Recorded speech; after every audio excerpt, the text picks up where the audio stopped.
तो my YouTube family, कैसे हैं आप सब। आज मैं आपके सामने क्लास 6 हिंदी बुक रुमझुम का 16th चैप्टर जो है हरेली त्योहार, इस पार्ट की एक्सरसाइज करेंगे। तो चलिए देखते हैं इस पार्ट में कौन कौन सी एक्सरसाइज है। इस पार्ट में सबसे पहले आपके मौखिक प्रश्नों के उत्तर दीजिए। फर्स्ट प्रश्न आपका रहेगा, तो चलिए देखते हैं इसमें कौन कौन से उत्तर आएंगे।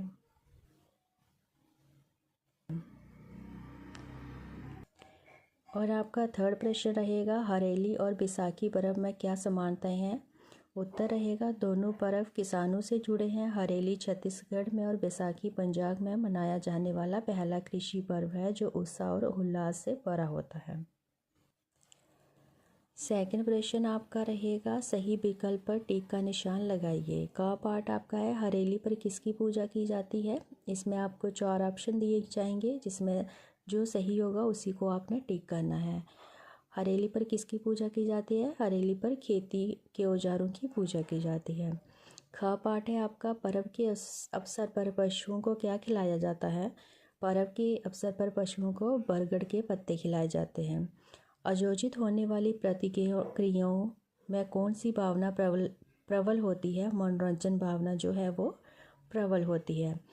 थर्ड पार्ट में आपके संक्षिप्त वाले उत्तर और फोर्थ में विस्तृत वाले प्रश्न लिखे गए हैं। चलिए इनके उत्तर देखते हैं। संक्षिप्त प्रश्नों के उत्तर। का पाठ है, गेड़ी दौड़ कठिन क्यों होती है। इसका उत्तर लिखेंगे, गेड़ी दौड़ कठिन होती है क्योंकि इसमें ऊंची लकड़ी की गेड़ी पर संतुलन बनाकर चलना और दौड़ना पड़ता है। जरा सी चूक से गिरने का डर रहता है। इसी का ख पाठ रहेगा, हरविंदर ने हरेली के मेले जलसे का त्यौहार क्यों कहा। इसका उत्तर लिखेंगे, हरविंदर ने हरेली को मेले जलसे का त्यौहार इसलिए कहा क्योंकि हरेली के अवसर पर लोग मिलजुल कर नाच गाना करते हैं, खुशियाँ मनाते हैं और वातावरण उत्सव जैसा हो जाता है। ग पाठ आपका है, बैलगाड़ी दौड़ के समय सभी लंबे ऊंचे स्वरों में क्यों बातें करते हैं। शोर और उत्साह के कारण सामान्य आवाज़ सुनाई नहीं देती, इसलिए लोग ऊंचे स्वर में बोलते हैं। नेक्स्ट आपके आगे हैं विस्तृत प्रश्नों के उत्तर। का पाठ आपका दिया गया है, पूड़े बनाने की प्रक्रिया का वर्णन कीजिए। इसका उत्तर लिखेंगे, सबसे पहले गेहूं का आटा गुड़ और पानी मिलाकर गोल तैयार किया जाता है। फिर कढ़ाई में घी गरम कर उसमें गोल गोल पुए तले जाते हैं। दोनों ओर से सुनहरे होने पर पुए तैयार हो जाते हैं। अब ख पाठ जो दिया गया है वो है, पर्व के अवसर पर खेती के औजारों की पूजा क्यों की जाती है। इसका उत्तर लिखेंगे, पर्व के अवसर पर खेती के औजारों की पूजा इसलिए की जाती है क्योंकि औजार किसान की आजीविका का साधन होते हैं। उनकी पूजा कर किसान ईश्वर को धन्यवाद देता है और अच्छी फसल की कामना करता है। संक्षिप्त का लास्ट प्रश्न रहेगा, पर्व के अवसर पर महिलाएं अपने भाव कैसे प्रकट करती हैं। इसका उत्तर लिखेंगे, पर्व के अवसर पर महिलाएं अपने भाव गीत गाकर, सज संवर कर और पारंपरिक पकवान बनाकर प्रकट करते हैं। ये रहेंगे आपके मौखिक और संक्षिप्त प्रश्नों के उत्तर। नेक्स्ट आपका दिया गया है, निम्नलिखित वर्णमाला से निम्नलिखित वर्ण छांटकर लिखिए। ये हम कैसे करेंगे, वह वर्ण जो अन्य व्यंजनों के साथ जुड़े जाते हैं उन्हें हम क्या बोलते हैं, स्वर बोलते हैं। और वह वर्ण जिन्हें हलंत लगाकर लिखा जाता है वो कौन से वर्ण होते हैं, व्यंजन।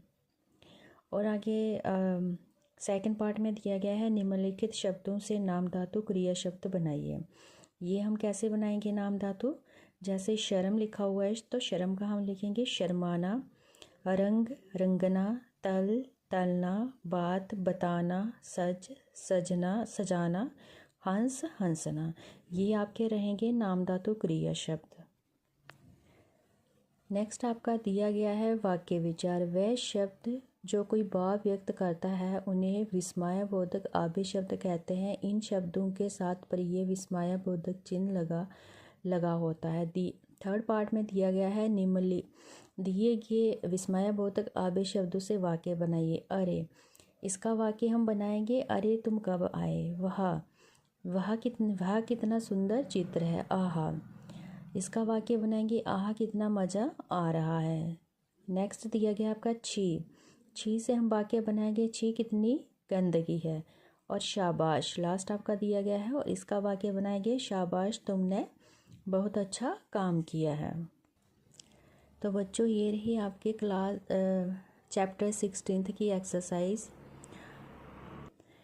और उम्मीद करती हूँ कि आपके एग्ज़ाम के लिए ये एक्सरसाइज आपके लिए हेल्पफुल रहेगी। So thank you.